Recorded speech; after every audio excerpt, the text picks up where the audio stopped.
JPSC की मुख्य परीक्षा की तैयारी को ध्यान में रख करके मैं आपसे बात करना चाहूंगा। 11वीं से लेकर 13वीं जेपीएससी की तैयारी करने वाले उन समस्त छात्र छात्राओं के साथ आज मेरा संवाद होना चाहिए जो इस परीक्षा की तैयारी के लिए मुस्तैदी से जुड़ चुके हैं। तो अभिवादन स्वीकार कीजिए रमन कुमार सर का। लेकिन आज मैं आपसे जुड़ने की तैयारी में जरूर हूं, लेकिन उन छात्र छात्राओं से मेरा संवाद होना चाहिए जो जेपीएससी की परीक्षा की तैयारी में जुड़े तो जरूर हैं, लेकिन उन्हें अपनी चयनित विषय को लेकर के अर्थात मुख्य परीक्षा की तैयारी को लेकर के अभी भी संशय की स्थिति बनी हुई है। यह अलग बात है कि पहले पीटी की परीक्षा होती है और पीटी की परीक्षा में ही पहले विषयों का चयन या फिर उस पर सामग्रियों का संकलन किया जाता है। लेकिन जो गंभीर छात्र छात्राएं होते हैं वो एक नई तैयारी के साथ इस परीक्षा की लड़ाई में जुटते हैं, अर्थात वो इस बात का भी चयन कर लिए होते हैं कि मुख्य परीक्षा में अर्थात सेकंड पेपर में जो पेपर होता है जिसमें क्षेत्रीय भाषाओं के विषय लिए जाते हैं या फिर हिंदी किसी भाषा विशेष का साहित्य लिया जाता है, उस पर स्टूडेंट्स के पास ऊहापोह की स्थिति बनी रहती है। तो मैं उसी ऊहापोह को दूर करने के लिए उन छात्र छात्राओं के साथ संवाद करना चाहूंगा, उन अभ्यर्थियों के साथ बात करना चाहूंगा जिन्हें उन विषयों के चयन में कभी कभी असुविधा की स्थिति बनी रहती है। तो जैसा कि आप देख रहे हैं बोर्ड में, आज मैंने जिस विषय को चिन्हित किया है उसे मैं हिंदी भाषा और साहित्य पर परिचर्चा आयोजित किया हूं और मेरा उद्देश्य यह होगा उन नए छात्र छात्राओं के साथ बात करने की जो हिंदी भाषा और साहित्य को लेकर के अपनी सामग्रियों के संकलन में उत्सुकता बनाए हुए हैं। तो ये विषय शेष विषयों की तरह अर्थात शेष क्षेत्रीय भाषाओं के विषयों की तरह किस तरीके से अंक प्रदायी है, इस पर मैं चर्चा करूंगा और कोशिश करूंगा कि इस पूर्वाग्रह से दूर कराऊं आपको जो आम धारणा बन गई है कि हिंदी भाषा साहित्य में अंक नहीं मिल सकते हैं। लेकिन ऐसी बात नहीं है। यदि आप पिछले वर्ष के प्रश्नों को देखने का प्रयत्न करेंगे और उसमें प्रश्न के अंतर्गत दिए गए निर्देशों के तहत गुजरने का प्रयास करेंगे तो आपको बेहद सहजता से पूरा का पूरा समीकरण समझ में आ जाएगा। तो मैं आपसे उन्हीं बातों को आपके समक्ष रखूंगा और उस भाषा साहित्य के संदर्भ में जो शीर्षक दर्ज हैं आपके पाठ्यक्रम में और जो उसके अंतर्गत जो उपशीर्षक दर्ज हैं उसी की मैं व्याख्या करने आया हूं। तो मेरी कोशिश होगी कि आपके अंदर से चल रहे ऊहापोह की स्थिति से आपको निवृत्त करके पाठ्यक्रम की से जोड़कर आपका हौसला बढ़ाऊं। तो जैसा कि मैंने कहा कि जेपीएससी की जो परीक्षा होती है, प्रशासनिक सेवा की परीक्षा या फिर केंद्रीय सिविल सेवा की जो परीक्षा होती है, उसमें भाषा साहित्य में बिल्कुल वही फॉर्मेट है जो स्टेट पीएससी में है और जो यूपीएससी में है। अर्थात वहां भी आपको कुल मिलाकर के 6 प्रश्न का जवाब देना पड़ता है दीर्घ उत्तरीय प्रश्नों की कड़ी में। उसमें प्रश्न संख्या 1 और प्रश्न संख्या 5 अनिवार्य होता है, जिसमें हर एक प्रश्न में प्रश्न संख्या 1 में 7 विकल्प दिए रहते हैं और उन 7 विकल्पों में किसी 5 प्रश्नों का जवाब आपसे अपेक्षित होता है। तो कहा जाए तो कुल मिलाकर के 6 प्रश्नों का जवाब परीक्षा के लिए आपके लिए निर्देशित होते हैं, जिसमें प्रश्न संख्या 1 और प्रश्न संख्या 5 अनिवार्य होता है। शेष हिस्से में आपको 4 प्रश्नों का चयन करना होता है। कुल मिलाकर के 6 प्रश्नों का जवाब आपसे वांछित होता है। तो उसी संदर्भ में हिंदी भाषा के साहित्य में कौन कौन से शीर्षक और उपशीर्षक दर्ज हैं और उसके अंतर्गत की कौन कौन सी बातें आपके संज्ञान में होनी चाहिए, उसी को मैं आपके समक्ष रखने की तैयारी कर रहा हूं। तो जैसा कि मेरी कोशिश होगी कि मैं आपको इस विषय से जोड़ूं, तो मैं आपको बता दूं कि पूरी की पूरी हिंदी भाषा के साहित्य का जो पक्ष है वो समस्त हिंदी भाषा के इतिहास और हिंदी साहित्य के इतिहास 2 खंड और उपखंडों में विभाजित है। अर्थात हिंदी भाषा के इतिहास के संदर्भ में कई उपशीर्षक और शीर्षक दर्ज हैं, जिसका अध्ययन किसी भी जागरूक परीक्षार्थी के लिए जरूरी होता है और वो बेहद सरल है।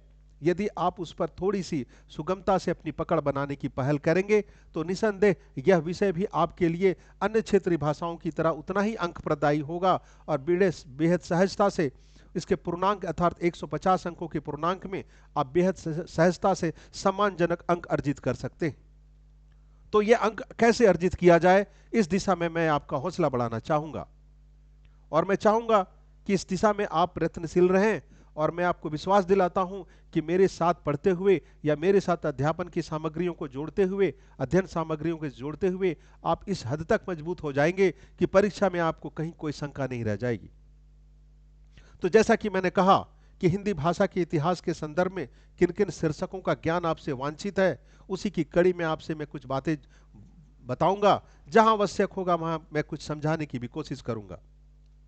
तो जैसे कि हिंदी भाषा के इतिहास का पहला जो शीर्षक आपके समक्ष दर्ज है, उसमें हिंदी हिंदी का उद्भव और उसके विकास से संबंध में आपसे ज्ञान की अपेक्षा की गई है। तो उस संदर्भ में मैं बताऊं कि जब भी हिंदी की उद्भव की बात करेंगे तो हमें उस विषय को नहीं भूलना चाहिए, उस भाषा को नहीं भूलना चाहिए जिसका संदर्भ संस्कृत से जुड़ता है। अर्थात संस्कृत भाषा के विकास की यात्रा में हिंदी का संदर्भ जुड़ता है। उसी के संदर्भ में बता रहा हूं कि संस्कृत के दो रूप देखने को मिलते हैं, वैदिक संस्कृत और लौकिक संस्कृत।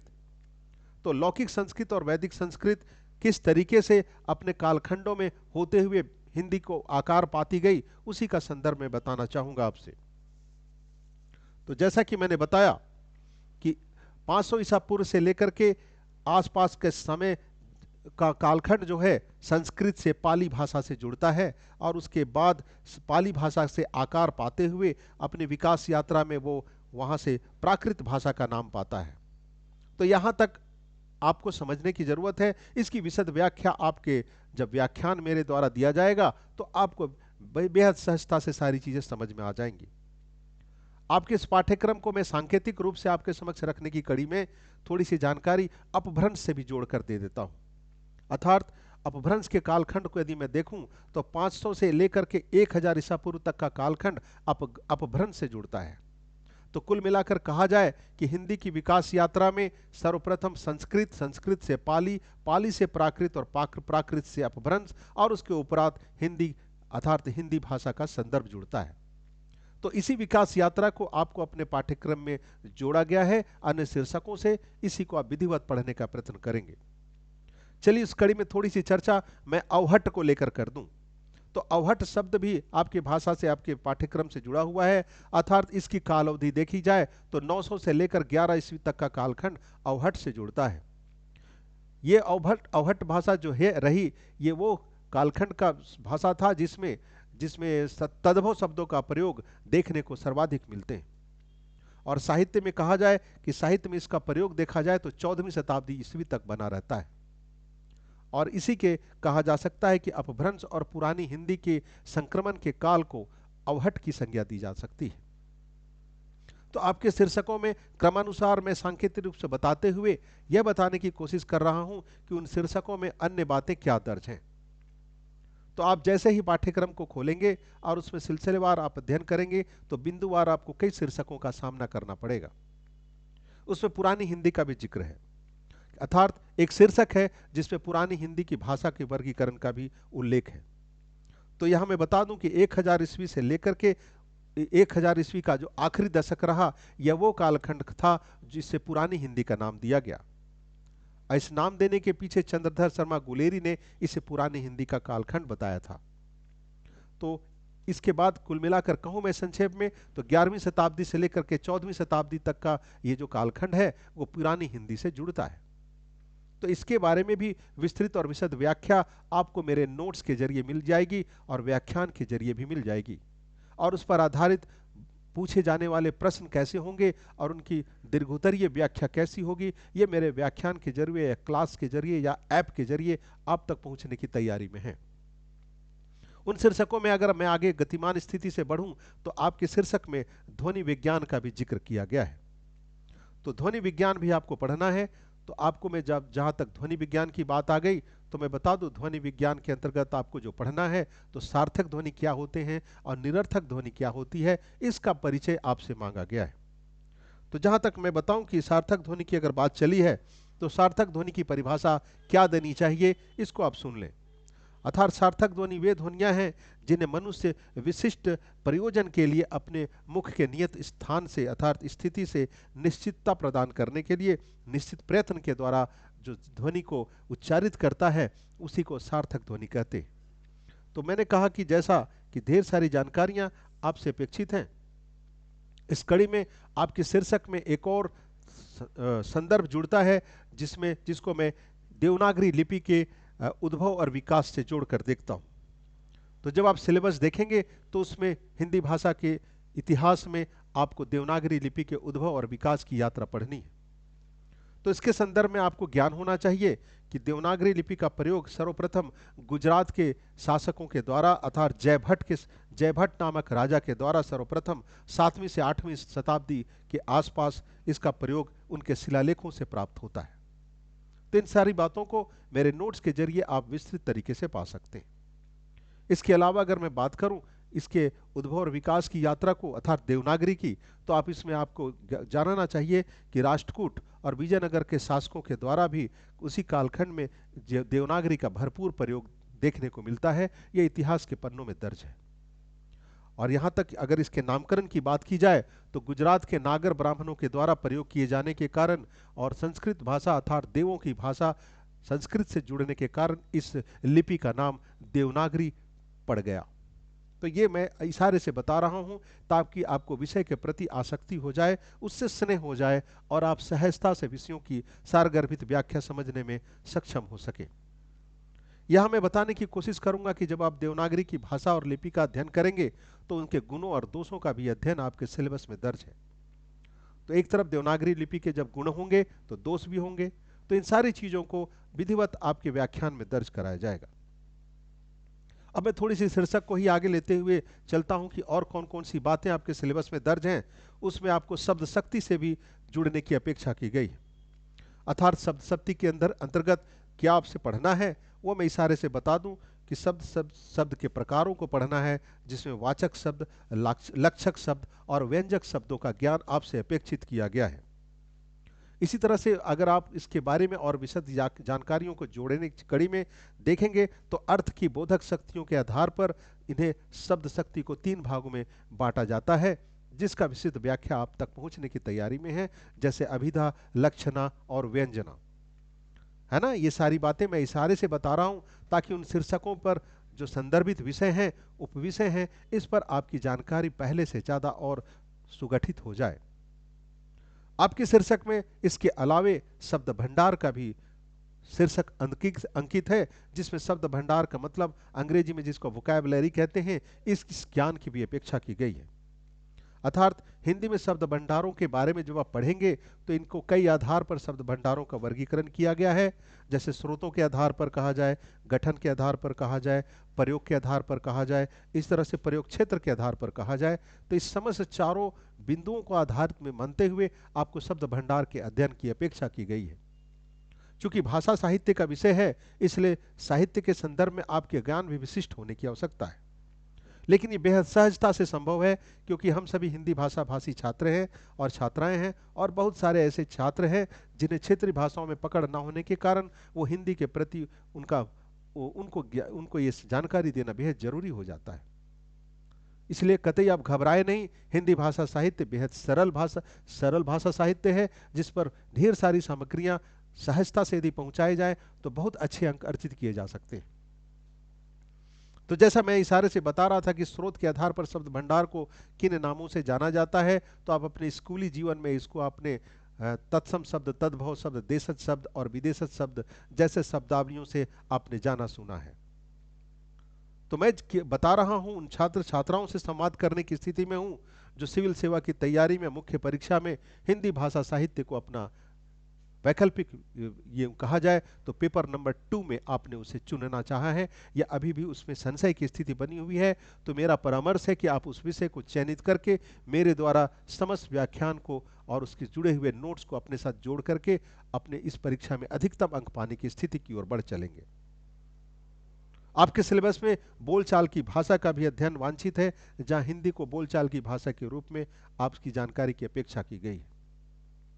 इस तरह से रचनात्मक भाषा का भी ज्ञान आपसे अपेक्षित है, साथ साथ राजभाषा भी पढ़ लेना है, राष्ट्रभाषा भी पढ़ लेना है। तो चूंकि हिंदी भाषा साहित्य के इतिहास का जो 75 अंकों का जो प्रश्नावली होगी वो 75 अंक हिंदी भाषा के साहित्य से जुड़ेगा और शेष 75 अंक जो होंगे वो हिंदी साहित्य के इतिहास से जुड़ता है। इसलिए 75 अंकों में सम्मानजनक अंक अर्जित हो जाएं, इसके लिए कम से कम इस पर क्रमिक रूप से दिए गए उपशीर्षकों का एक तरह से आपको जानकारी होनी ही चाहिए। तो जैसा मैंने बताया कि राष्ट्रभाषा और राजभाषा, आपको इसका भी ज्ञान वांछित है। थोड़ी सी चर्चा मैं राजभाषा के संदर्भ में बता दूं कि किसी भी देश या किसी भी राज्य को घोषित जो भी भाषा होती है, जो सभी सरकारी कामकाज में प्रयोग की जाती है, उसे राजभाषा की संज्ञा देते हैं। तो भारत के संविधान के अनुच्छेद 343 के एक अनुच्छेद में हिंदी को राजभाषा का दर्जा दिया गया है। तो ये सारी जानकारियां हिंदी से जुड़ती हैं और आपसे अपेक्षा की गई है कि इतनी जानकारियों को आप विधिवत अपने नोट्स के रूप में संकलित करना शुरू कर दें। आपके शीर्षक में संपर्क भाषा के रूप में हिंदी को पढ़ना है और इस पर भी जानकारी मैं आपको विधिवत आपके समक्ष पहुंचाऊंगा। अब यदि मैं आपके शीर्षक की ओर आगे बढ़ूं, अर्थात आपके पाठ्यक्रम में शीर्षकों की ओर आगे बढ़ूं, या आप जब उसके सिलेबस को देखेंगे तो अगला पॉइंट आता है, अगला बिंदु आता है कि काव्य शास्त्र में काव्य की परिभाषा क्या है। तो ये भी आपसे अपेक्षित है। तो उसमें और भी कई शीर्षक दर्ज हैं, तो मैं थोड़ी सी व्याख्या बता दूं कि काव्य शास्त्र को आचार्य रामचंद्र शुक्ल ने किस तरीके से परिभाषित किया है। तो उनके अनुसार जिस प्रकार आत्मा की मुक्तावस्था ज्ञान दशा कहलाती है, उसी प्रकार हृदय की मुक्ता अवस्था जो होती है वो रस दशा कहलाती है। और हृदय की इसी मुक्ति की साधना के लिए मनुष्य की वाणी जो शब्द विधान करती है, उसे काव्य की संज्ञा दी जाती है। तो यहां मैंने आचार्य रामचंद्र शुक्ल के द्वारा काव्य की परिभाषा को आपके समक्ष एक तरह से रखने का प्रयास किया है। अब थोड़ी सी आपकी जिज्ञासा में बढ़ा दूं कि काव्य के प्रकारों का भी आपको अध्ययन करना है, अर्थात श्रव्य काव्य किसे कहते हैं और दृश्य काव्य किसे कहते हैं। ये सारी बातें धीरे धीरे आप तक पहुंचनी चाहिए और ये बिंदुवार आप तक निसंदेह पहुंचेगी मेरे व्याख्यान के जरिए, मेरे नोट्स के जरिए। तो मैं थोड़ी सी चर्चा कर दूं काव्य के लक्षणों के संदर्भ में, जो कि आपके सिलेबस में दर्ज है, अर्थात इससे भी आपसे शॉर्ट नोट्स पूछे जा सकते हैं। तो जहां तक काव्य के लक्षणों की बात की जाए, उसमें मैं बताऊं कि मृदु ललित पदावली काव्य का प्रथम लक्षण माना जाता है। इस तरह से गूढ़ शब्दार्थ चेतना काव्य का दूसरा लक्षण माना जाता है। इसी तरह से सर्व सुगमता जो है काव्य का तीसरा लक्षण माना जाएगा। इसी तरह से नृत्य में उपयोग किए जाने की योग्यता काव्य के प्रमुख लक्षणों में गिना जाता है। और संधि युक्तता को भी आप काव्य के प्रमुख लक्षणों से जोड़कर देख सकते हैं। तो इन सारी चीजों को बताने के साथ साथ आपके सिलेबस में आप जब देखेंगे तो एक और उपशीर्षक दर्ज है काव्य प्रयोजन के रूप में, अर्थात जब भी काव्य के प्रयोजन की बात की जाएगी तो 6 या 5 प्रयोजनों का संदर्भ आपसे जुड़ना चाहिए। इस पर भी दीर्घोत्तरीय प्रश्न बनते हैं, अर्थात काव्य का प्रयोजन किस संदर्भ में होता है। तो यहां मैं बता दूं कि यश प्राप्ति के लिए काव्य का प्रयोजन हो सकता है, इस तरह से अर्थ प्राप्ति के लिए काव्य का प्रयोजन संभव है, व्यवहार ज्ञान के लिए भी काव्य का प्रयोजन संभव है, इसी तरह से अमंगल की शांति के लिए काव्य का प्रयोजन संभव होता है। इतना ही नहीं, कांता अर्थात प्रेयसी के समान मधुर उपदेश देने के लिए भी काव्य का प्रयोजन संभव है। तो इन सारी बातों को नोट्स के जरिए आप तक पहुंचाने की तैयारी है। जो आप जैसे ही ई लर्निंग के ऐप से जुड़ेंगे तो ये सारी बातें आप तक जुड़ जाएंगी और विधिवत क्रमवार और शीर्षकवार आपकी सारी जानकारियां आपके ऐप के जरिए आप तक पहुंचने की तैयारी में हैं। तो जितने भी छात्र छात्राएं हैं जो इस संदर्भ में हिंदी भाषा विषय से जुड़ने की ख्वाहिश रखते हैं, उनसे अपेक्षा की जाती है कि उस व्यक्तियों पर हिस्सों पर आप उस विषय पर अभिरुचि जगाएं और ई लर्निंग के प्लेटफॉर्म से आपको हिंदी भाषा के साहित्य के समस्त पाठ्यक्रम आपको ऐप के जरिए मिलने की तैयारी में है। अब आपके शीर्षक से मैं जुड़ जाऊं, अर्थात उस हिस्से प्रथम खंड के हिस्से में आपको रस का भी ज्ञान, अर्थात हिंदी भाषा साहित्य में रस का भी ज्ञान आपसे अपेक्षित किया गया है, जिसमें आपको पता ही है कि 9 रसों का अध्ययन आपसे अपेक्षा किया गया है और उनके स्थायी भाव का भी अध्ययन आपसे अपेक्षा की गई है। तो जो छात्र हिंदी पर स्वाभाविक रुचि रखते हैं उनके लिए तो बेहद सरल होगा, और जो ना भी रखते हों उनसे मैं आग्रह करूंगा कि यदि आप मेरे व्याख्यान को सुनकर के लाभ उठाएंगे तो हिंदी भाषा के प्रति आपकी आसक्ति जग जाएगी। तो मैं कह रहा था कि जैसे जितने भी 9 रस हैं, जैसे श्रृंगार रस हो गया, वीर रस हो गया, करुण रस हो गया, रौद्र रस हो गया, विभत्स रस हो गया, भयानक रस हो गया, हास्य रस हो गया, शांत रस हो गया, अद्भुत रस हो गया, ये सारे रसों के स्थायी भाव आपसे अपेक्षा की गई है कि आप उसके संदर्भ में छोटी छोटी जानकारियों को जोड़ने की कोशिश करेंगे। जब आप सिलेबस से जुड़ने की तैयारी में आगे बढ़ेंगे तो आपको एक नया शीर्षक फिर दिखाई देगा, जिसको प्रयोजन मूलक हिंदी शब्द से नवाजा गया है। अर्थात प्रयोजन मूलक हिंदी को किस संदर्भ में देखा जाए। तो जब जब प्रयोजन मूलक हिंदी शब्द का जिक्र होगा, आपको कार्यालयी हिंदी का जिक्र होना चाहिए, या मीडिया में प्रयोग की जाने वाली भाषा वो प्रयोजन मूलक हिंदी मानी जाएगी। इस तरह से वित्त और वाणिज्य में प्रयोग की जाने वाली भाषा भी प्रयोजन मूलक हिंदी के दायरे में आता है, और मशीनी भाषा को भी प्रयोजन मूलक हिंदी भी का नाम दिया जाएगा। जहां तक कार्यालयी भाषा में की बात की जाए तो इसकी विशिष्टता में यह देखी जाती है कि कार्यालयी भाषा अर्थात ऑफिशियल लैंग्वेजेस में आपको हिंदी में नम्रता दिखाई देती है और औपचारिकता अधिक देखने को मिलती है। इतना ही नहीं, संस्कृत के तत्सम शब्दों का प्रयोग भी कार्यालय हिंदी की मुख्य विशेषता मानी जाती है। जैसे कि मैं बताऊं, जैसे उत्तरापेक्षी शब्द हो गया, संदर्भित शब्द हो गया, अधीक्षण अभियंता शब्द हो गया, कंडिका शब्द हो गया, है ना। इसी तरह से अनुलग्नक शब्द हो गया, संचिका शब्द हो गया, निष्पादन शब्द हो गया, निस्तारण शब्द हो गया। ये ऐसे कुछ शब्दावलियां हैं जो कार्यालय हिंदी के रूप में देखने सुनने को मिलते हैं। तो कहा जा सकता है कि कार्यालय हिंदी में कर्मवाच्य की प्रधानता होती है।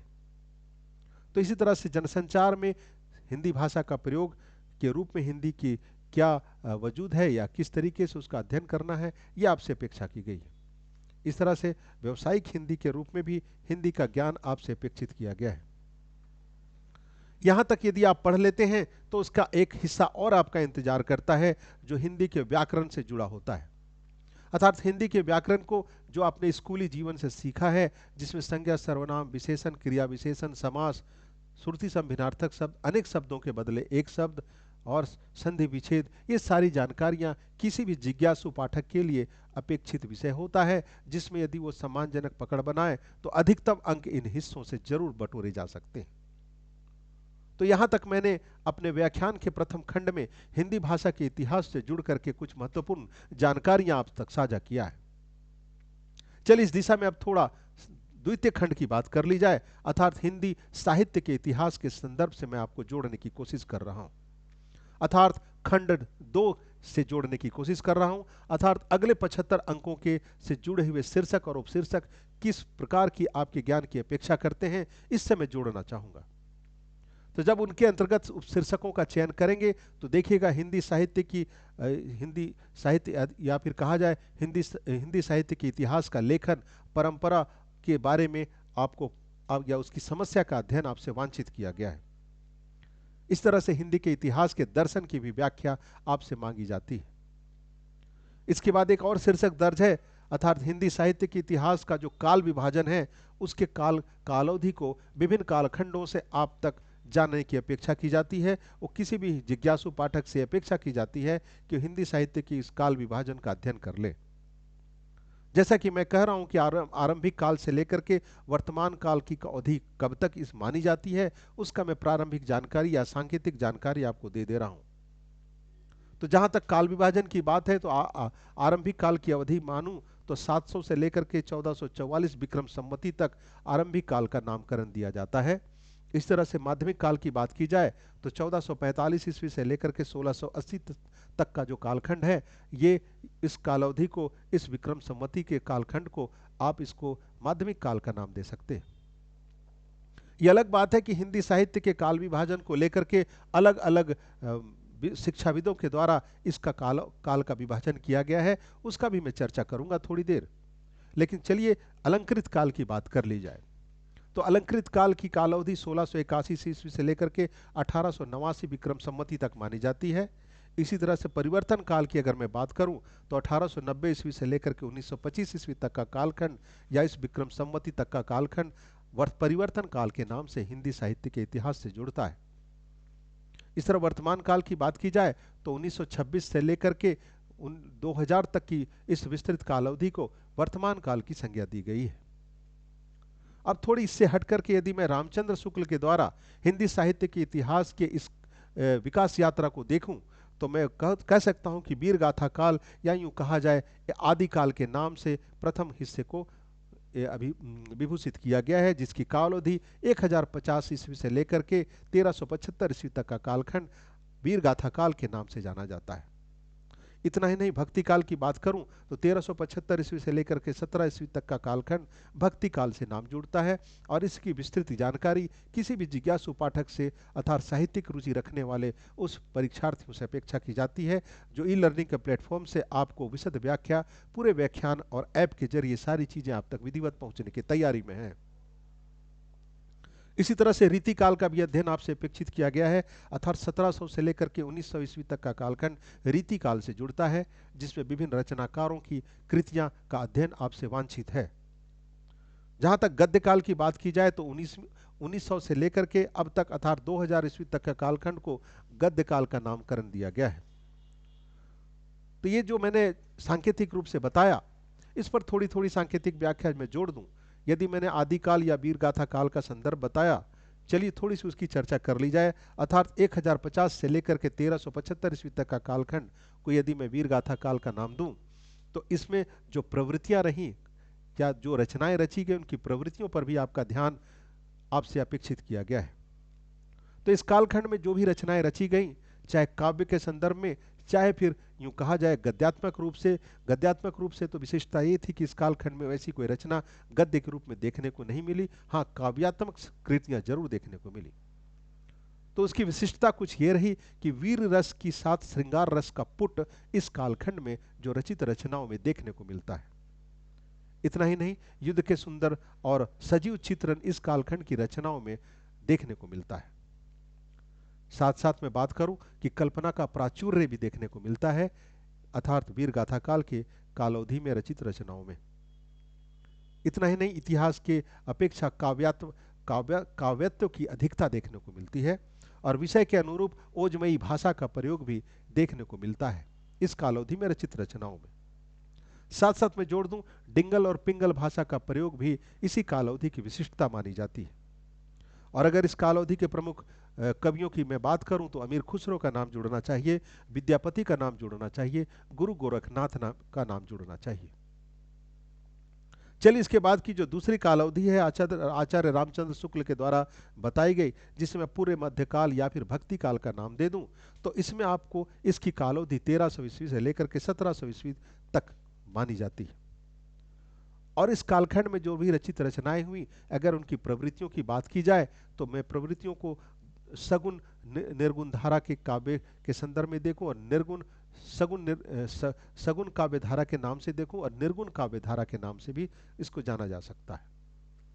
जहां तक निर्गुण काव्य धारा की बात की जाए तो निर्गुण काव्य धारा में ज्ञानाश्रयी काव्य धारा और प्रेमाश्रयी काव्य धारा को भी आपके विषय से जोड़ा गया है और यहां से दीर्घोत्तरीय प्रश्न पूछे जा सकते हैं। तो किस तरह के प्रश्न पूछे जाएंगे और उनका व्याख्या किस तरह से दिया जाएगा, वो आपको ई लर्निंग के प्लेटफॉर्म से मैं आपको इस समस्त बातों का एक विशिष्ट अध्ययन कराऊंगा और आपका नोट्स आप तक साझा करूंगा।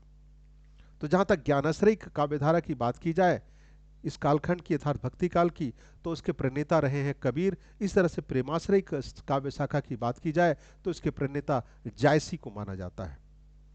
इस तरह से सगुन काव्यधारा के अंतर्गत राम काव्यधारा और कृष्ण काव्यधारा के अंतर्गत आपसे अपेक्षा की गई है कि इस पर भी आपकी दृष्टि जानी चाहिए। तो राम काव्यधारा के प्रणेता तुलसीदास से जुड़ता है और कृष्ण काव्यधारा का संदर्भ सूरदास से जुड़ता है। तो उम्मीद करता हूं कि जो बातें मैं आप तक बता रहा हूं वो आप तक सहजता से समझ में आ रही होगी। लेकिन आज का व्याख्यान उन छात्र छात्राओं के लिए ही विशिष्ट रूप से समर्पित है जिन्होंने हिंदी भाषा और साहित्य को के साथ अपनी सूचनाओं को संकलन करने में आगे बढ़ चले। तो चलिए, बात जब हो रही थी भक्ति काल के प्रमुख प्रवृत्तियों की, तो इसकी भक्ति काल में जो रचनाएं रची गई उनकी थोड़ी सी विशिष्टता पर मैं प्रकाश डाल दूं, अर्थात उनकी विशेषताओं पर आपका ध्यान आकर्षित कराना चाहूंगा। तो इस कालखंड में रचित रचनाओं में स्वांता सुखाय की भावना देखने को मिलती है, आडंबरों का विरोध देखने को मिलता है, गुरु की महत्ता देखने को मिलती है, साथ साथ भक्ति भाव की प्रधानता देखने को मिलती है। इतना ही नहीं, शास्त्र ज्ञान की अपेक्षा निजी अनुभव पर ज्यादा बल दिया गया है इस कालखंड में रचित रचनाओं में। साथ साथ अहंकार का त्याग भी दिखाई दिखाई देता है। इतना ही नहीं, साधु संतों की महिमा का भी गुणगान इस कालखंड में रचित जो रचनाएं रची हैं, काव्यात्मक में रचनाएं जो रची गई हैं, उसमें स्पष्ट रूप से दृष्टिगोचर होता है। साथ साथ सत्य, अहिंसा एवं त्याग जैसे उच्च आदर्शों का ज्ञान भी भक्ति काल की कालखंड में रचित रचनाओं में देखने को मिलता है। इस तरह से थोड़ी सी जानकारी मैं आपको विधिवत देता चला जा रहा हूं। थोड़ी सी चर्चा मैं सांकेतिक रूप से कर दूं रीति काल के संदर्भ में। हालांकि जो बातें मैं आपको बता रहा हूं, इन समस्त जानकारियों को आप मेरे द्वारा विस्तारित रूप से अपने ऐप के जरिए पा सकते हैं। तो आपसे मैं विश्वास दिलाता हूं कि उक्त विषयों पर जो विशद व्याख्या विधिवत आपके समक्ष जारी की जाएगी, उसका निसंदेह आपको पर्याप्त से ज़्यादा लाभ मिलेगा और आप बेहतरीन प्रस्तुति देकर परीक्षक को अपने अच्छे अंक वहां से स्कोर कर सकते हैं। तो मैं कह रहा था कि रीतिकाल के बारे में, तो ये हिंदी साहित्य का जो तीसरा काल माना जाता है और इसकी काल अवधि 1700 से लेकर 1900 ईस्वी तक की कालखंड की मानी जाती है। और इसके प्रमुख कवियों की अगर मैं बात करूं इस कालखंड की, तो चिंतामणि के रूप में, भूषण के रूप में, बिहारी के रूप में, केशव दास के रूप में, ऐसे नामों से इस कालखंड को जाना जाए। तो मैं अभी सांकेतिक रूप से आपकी जिज्ञासा बढ़ा रहा हूं कि आप थोड़ी सी जानकारी ले लें।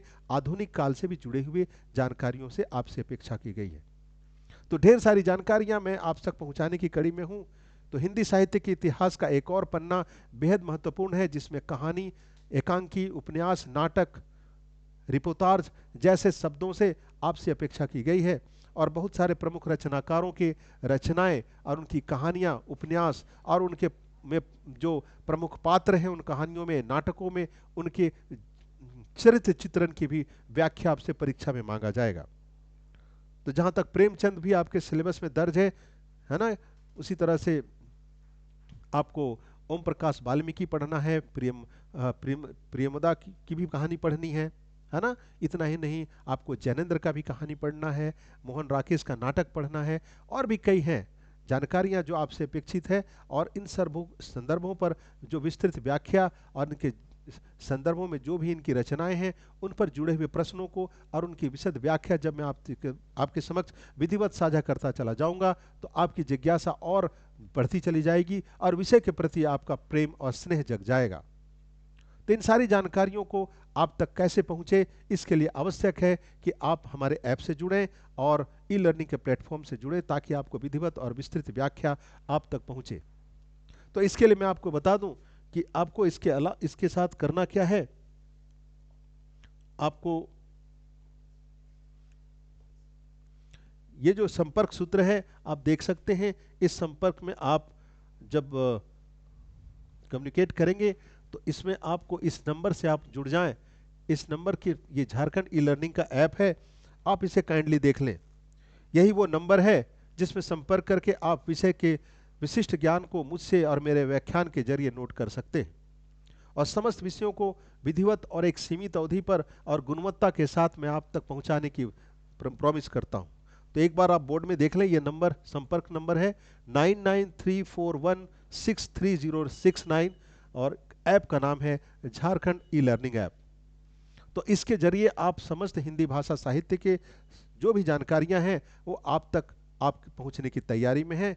मेरा आपसे आग्रह होगा कि उक्त विषयों पर आप विशिष्ट ज्ञान लेने की तैयारी में जुड़ जाएं, ताकि जेपीएससी की मुख्य परीक्षा में जो अभी से भी आपको तैयारी करनी होगी। ऐसा मैं इसलिए कह रहा हूं कि आने वाली जेपीएससी की पीटी परीक्षा के तत्काल बाद मुख्य परीक्षा का आयोजन हो जाएगा और उस वक्त आपके पास समय नहीं होगा। इसलिए भी जो भी छात्र परीक्षार्थी इस परीक्षा में अंतिम उम्र से चयनित होना चाहते हैं, वो दृढ़ता के साथ अभी से लग जाएं, ताकि अगले 90 दिनों के अंदर आपको समस्त विषयों का विस्तृत ज्ञान आप तक पहुंच जाए। और मैं आपसे प्रॉमिस करता हूं कि उक्त विषय पर, अर्थात हिंदी भाषा और साहित्य के विषय पर जो भी प्रामाणिक जानकारियां आप तक पहुंचनी चाहिए, उस पर मैं विधिवत आपसे पहुंचाने के लिए वचनबद्ध हूं। तो आज के इस सत्र में आपने अपनी उपस्थिति दर्शाई और मुझे ध्यान से सुना, इसके लिए मैं आपको हृदय से आभार प्रकट करता हूं। अगले किसी विषय विधिवत आपको समस्त व्याख्या आपके समझ पहुंचाने की तैयारी में हूं। तो आज के अगर ये वीडियो आपको अच्छा लगा हो तो इसे लाइक करें, सब्सक्राइब करें और अपने मित्रों के साथ साझा करें। मैं पुनः आपसे नए सूचनाओं के साथ जल्दी मिलने की तैयारी में हूं। तब तक के लिए धन्यवाद।